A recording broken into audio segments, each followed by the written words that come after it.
So y'all know it's Domestic Violence Month. Yeah. And that's my first piece, so I'll go ahead and do that for y'all. I was once in love with a man who was in love with the ability to control me. And all around me, I had family and friends console me and even told me that this man was the very devil himself with a stronghold on me. I tried to be understanding to everyone's pleas and needs for me to leave, but believe me, I tried to. And I know they knew they were being lied to when I said I was done. When all I would do is go back to the playback and rerun of abuse.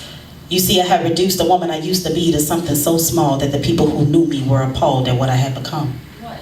And I've never been the one to be approached about my business, but my defensiveness always told more of the story than I could ever verbally speak anyway.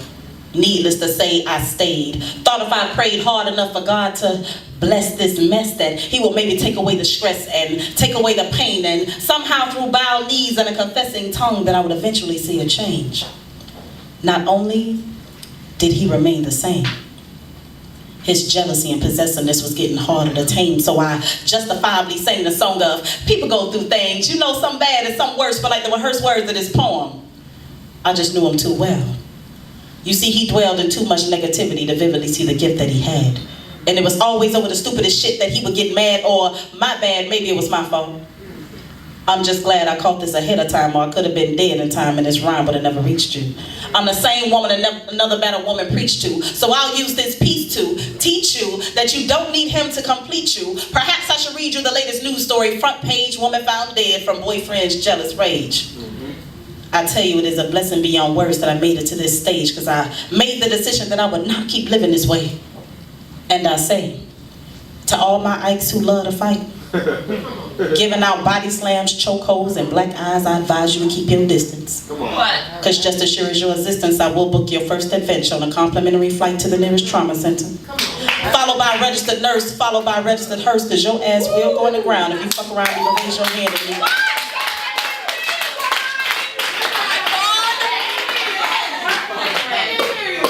To all my Ikes who love to fight, giving out body slams, chokeholds, and black eyes, I advise you to keep your distance. Because just as sure as your existence, I will book your first adventure on a complimentary flight to the nearest trauma center. Followed by a registered nurse, followed by a registered hearse, because your ass will go on the ground if you fuck around and even raise your hand at me. I'm so channeled to you niggas, your pituitary gland will send message directly to my trigger finger the second the thought even crosses your mind. You got one time to try me. Now back to my women. Feeling trapped and locked in these men who treat you like shit.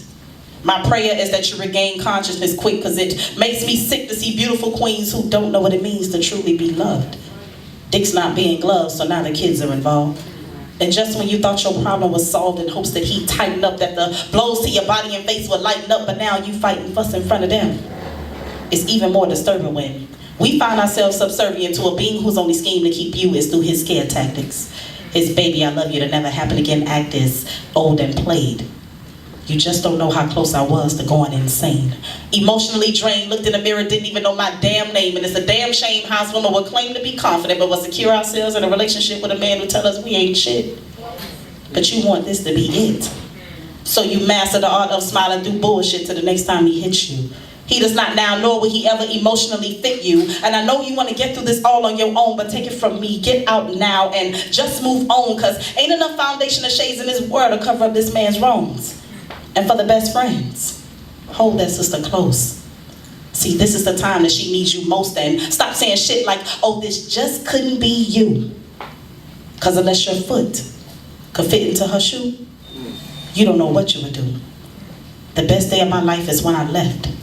And now the mirror reflects that I was kept and protected by God. Yes, it was hard. And I know it's some ride to the very end, sisters like me who just can't see leaving. But it's either that or your family grieving. But as long as I'm breathing, I will always be here for you. Thank y'all.